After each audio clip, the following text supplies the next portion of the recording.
Ravi de vous retrouver sur le plateau TV des JFR 2022, les journées francophones de la radiologie. Notre invité, le docteur Volodia Dangoulov-Ross, bonjour. Bonjour. Vous êtes radiologue universitaire à l'hôpital Necker Enfants Malades à Paris. Avec vous, on va parler tumeur cérébrale de l'adolescent et du jeune adulte. Quelle est la place justement du radiologue dans la prise en charge actuelle des tumeurs cérébrales de l'enfant ? Alors, il y a une place à de multiples moments du radiologue. Il y a bien sûr la place à laquelle on pense le plus, qui est la place au moment du diagnostic, de la découvrir et aussi de commencer à l'annoncer aux parents, même si on ne va pas leur dire c'est une tumeur de façon certaine, mais en tout cas de les préparer au contexte dans lequel ils vont se retrouver. Et d'un point de vue plus scientifique, ça va être d'émettre des hypothèses sur le type de tumeur, ce qui va un peu orienter la prise en charge. Et ce qui est très important aussi, de rechercher une dissémination, parce que la prise en charge n'aura rien à voir entre une tumeur localisée ou une tumeur disséminée, bien sûr. Et il y a un rôle auquel on pense moins, mais qui finalement est le plus fréquent dans notre activité, c'est le rôle de suivi. Ça va être de voir si ces tumeurs opérées, on espère complètement, vérifier qu'elles ne repoussent pas, qu'il n'y a pas de récidive locale, de métastase. Et ça, c'est une activité quotidienne qui peut être faite dans n'importe quel endroit.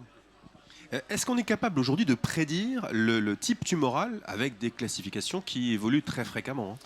On a des classifications qui ont changé vraiment là, il y a un an. Et c'est vrai que parfois on a l'impression que ça va toujours presque trop vite et qu'on va avoir du mal à s'adapter. Mais il faut garder en tête que ces classifications, elles servent à prédire un pronostic, elles servent à organiser une prise en charge.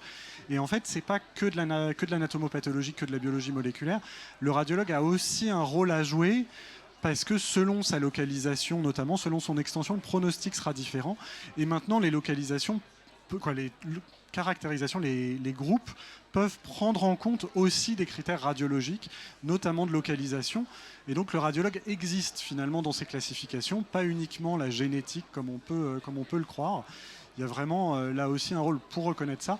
Et après, nous, c'est sûr qu'on a un rôle d'essayer de suivre quand il y a des nouveaux types tumoraux, d'aller explorer, d'aller regarder à quoi ça ressemble. Et maintenant, il y a des publications qui sortent. Il y a un nouveau type tumoral. Et dans l'année qui suit, il y aura une publication qui nous explique à quoi ça ressemble radiologiquement. Et donc, c'est sûr que ce sera au radiologue de se mettre à jour pour savoir à quoi ça ressemble et pour savoir aussi qu'est-ce qui est risqué. Parce qu'on va essayer de la reconnaître au début, mais finalement, ce ne sera pas le plus important. C'est aussi de savoir quel sera le risque ensuite, de savoir laquelle sera méchante, laquelle il faudra être très attentif aux récidives, ou pour laquelle on sera un peu plus tranquille parce qu'on sait qu'il y aura une évolution beaucoup plus indolente. Parlons de la neuroradiologie pédiatrique. Est-ce qu'elle est réservée uniquement aux surspécialistes de CHU ? Non, pas du tout. Alors, il y a une activité, par exemple, pour le thème des tumeurs cérébrales, le périopératoire, c'est sûr que ce sera dans des centres très spécialisés. Mais la neuroradiopédiatrique, ça recouvre plein de choses. Quand on parle de l'oncologie, je vous ai dit, le suivi était très important. Ça, c'est pas du tout que dans des centres spécialisés. Il y a des centres généralistes qui peuvent en faire, donc il faut qu'ils sachent le faire. Et après, il y a tout ce recrutement je pense par exemple au retard mental, aux troubles autistiques, des anomalies, des kystes dans le cerveau, des choses comme ça. Il y a toute une activité qui ne peut pas et qui ne doit pas être réservée au CHU, qui peut être faite partout, parce que les enfants ne sont pas tous aussi à endormir. Par exemple, parfois on peut se dire moi je ne peux pas dans mon centre plus petit parce que je n'ai pas l'infrastructure nécessaire. On sait que les enfants à partir de 6 ans, ils passent sans sédation et que ça représente finalement la majorité des enfants quand même, plus de 6 ans. Donc on peut mettre en place une sédation si on en a les moyens. Si on n'en a pas les moyens, on peut se contenter des plus grands et faire plein de choses. Et même chez des plus petits, on peut faire de l'imagerie plus rapide, en scanner ou en IRM avec des séquences rapides pour répondre déjà à beaucoup de questions.